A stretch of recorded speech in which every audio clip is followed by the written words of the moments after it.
Apa kabarnya hari ini? Masih baik-baik aja kan? Di video kali ini kita melanjutkan cerita Donghua Battle Truck Devon. Oke, nggak usah lama-lama lagi, kita langsung aja ke ceritanya.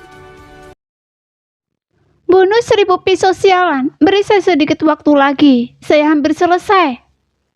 Suara Goyan tiba-tiba terpancar melalui transmisi jiwa ke jiwa Xiuyan. Mendengar ini, Xiuyan mengabaikan Goyan dan fokus sepenuhnya untuk melepaskan kekuatan merebut tubuh, untuk mengulur waktu, dan bahkan memenangkan pertempuran ini.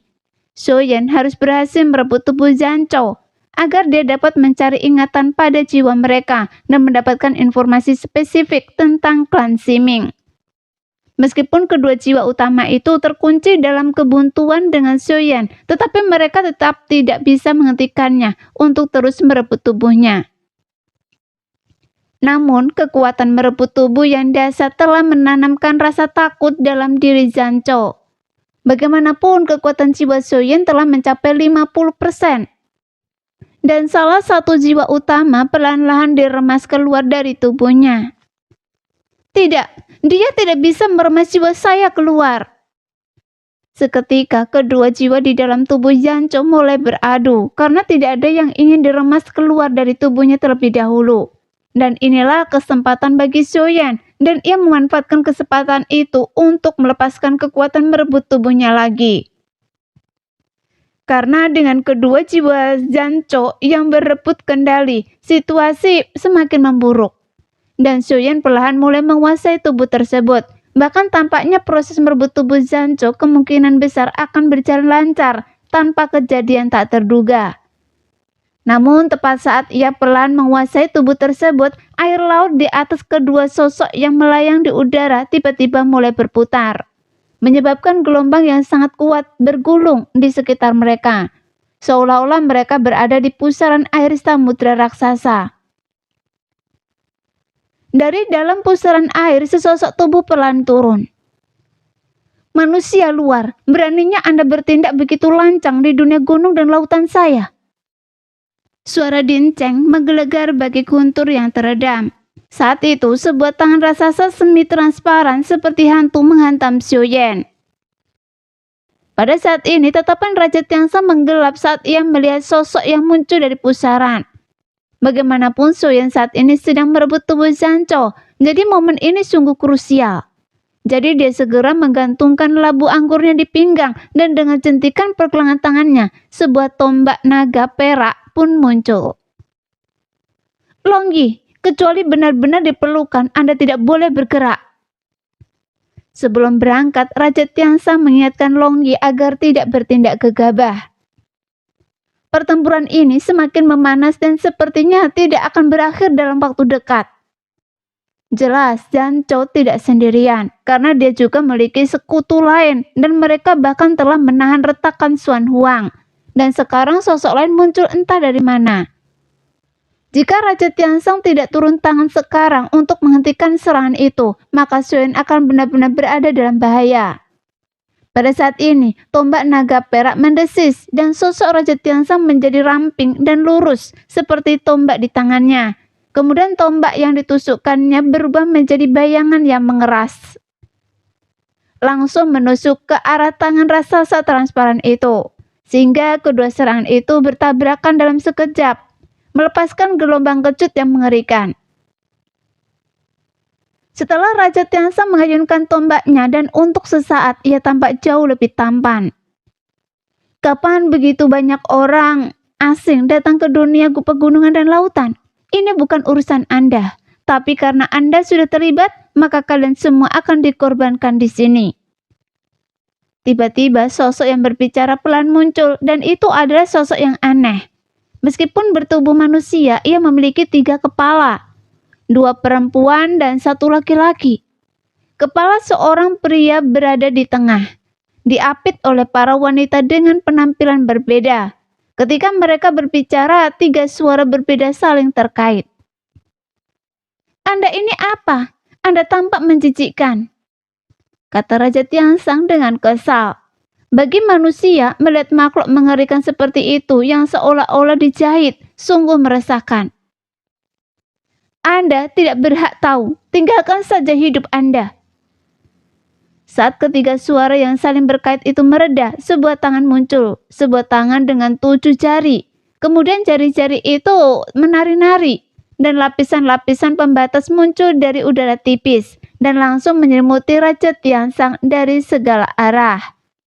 Melihat teknik pembatas yang kuat, Raja Tiansang juga tidak berani lengah sedikit pun. Kemudian dengan gerakan menyapu tombak naga peraknya, pusaran cahaya tombak muncul di sekelilingnya dan melindunginya.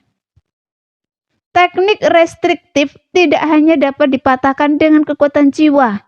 Teknik ini juga dapat ditembus dengan serangan yang cukup kuat. Pada saat ini aura Raja Tiansang sangat kuat. Saat restriksi menyelimutinya dan ujung tombaknya bagaikan naga, terus-menerus terjulur keluar. Detik berikutnya restriksi bergetar hebat dan sosok Raja Tiansang langsung tersegel di dalamnya. Ye Beijing melihat ini tertegun sejenak, lalu dia tidak dapat menahan tawa. Benar-benar hanya gonggongan tanpa gigitan. Saya pikir dia bisa melawan, tapi ternyata dia sangat lemah. Namun kombinasi rumit dari berbagai pembatasan yang dihadapi Raja Tiansang ketika disatukan memang sungguh luar biasa. Dan Raja Tiansang sendiri belum pernah menghadapi teknik yang begitu membatasi sebelumnya. Jadi dia tidak berani bertindak gegabah. Meskipun Raja Tiansang juga sangat serius, tapi dia masih terkekang oleh batasan tersebut dan tak bisa bergerak untuk sementara waktu. Hanya seonggok sampah. Setelah berhadapan dengan Raja Tiansang, sosok dengan 3 kepala itu menatap Xiaoyan dan masing-masing dengan ekspresi berbeda. Ada yang tersenyum, ada yang marah. "Berhenti sekarang!" Sebuah suara tiba-tiba terdengar membentuk gelombang suara yang mengandung energi jiwa yang sangat kuat dan melesat langsung ke arah Xiaoyan, yang membuat Xiaoyan dengan mata terpejam rapat batuk darah akibat dampak serangan jiwa itu. Seolah-olah jiwa Xiaoyan yang sekarang tidak sempurna tiba-tiba telah menciptakan bahaya tersembunyi yang begitu besar di sini. Karena kemampuan menyerang dan bertahannya selemah secara signifikan karena salah satu jiwanya lenyap. Namun Xiaoyan tidak menyerah karena ia hanya selangkah lagi untuk berhasil menguasai tubuh itu. "Keluar dari tubuhnya!" Suara lain terdengar. Kali ini sosok itu mengangkat tangan berjari 7, yang jarinya muncul pedang panjang berkilauan dingin. Dengan jentikan pergelangan tangan, pedang itu melesat lurus ke arah Xiaoyan. Kemudian pedang cahaya dingin itu bergerak dengan kecepatan luar biasa dan menembus dada Xiaoyan sebelum ia sempat bereaksi. Merobek lubang berdarah yang membuat tubuh Xiaoyan bergetar hebat. Melihat itu, mata Longyi menjadi merah padam dan tinjunya terkepal erat. Jelas dia tidak mampu lagi menahan diri. Kemudian Longyi perlahan mengangkat kakinya menatap Raja Tiansang yang tersegel, lalu Xiaoyan yang terluka. Dan dia dipenuhi kekhawatiran yang luar biasa, seolah-olah dia sudah tidak bisa lagi mempedulikan hal lain. Meski begitu, Ye Beijing tidak menghentikan Longyi yang sayap naganya yang telah membumbung tinggi tetapi diam-diam menyaksikan semuanya. Naga konyol ini mungkin tak punya banyak kekuatan tempur. 3 kepala, 7 tangan, Qi Baihun dari klan Ximing. Saya tidak pernah menyangka dia masih hidup. Ye Beijing bergumam pada diri sendiri. Meskipun suaranya pelan, tetapi Putri Duyung di sampingnya bisa mendengarnya. Qi Baihun, bukankah adalah Raja Iblis Gunung dan Lautan yang legendaris? Dia benar-benar ada. Mata Putri Duyung yang bagaikan safir terbelalak ngeri. Pada saat ini, sosok Longyi telah melompat keluar. Di udara, kemudian sebuah kepala naga raksasa muncul menerjang lurus ke bawah, seolah hendak melahapnya bulat-bulat. Menarik, ini sangat menarik. Mereka semua sepertinya menginginkan tatah ini. 3 suara Qi Baihun masih bergema bersamaan. Kemudian tatapan mereka tertuju pada Longyi. Kemudian dia mengangkat 7 jarinya dan memetiknya di udara seolah memetik sitar. Dengan berbagai batasan yang mengembun di antara jari-jari mereka. Yu Jiuyin yang lemah. Pas sekali. Menggunakan Anda sebagai kompensasi mungkin akan membuatnya tumbuh lebih cepat.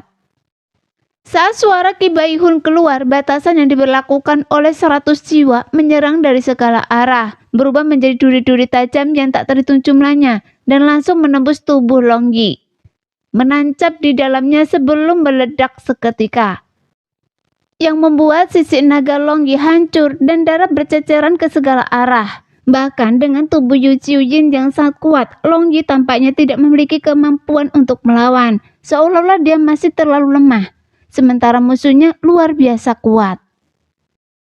Nah, sekian dulu cerita kali ini. Kita lanjut lain hari ya guys ya. Bye-bye.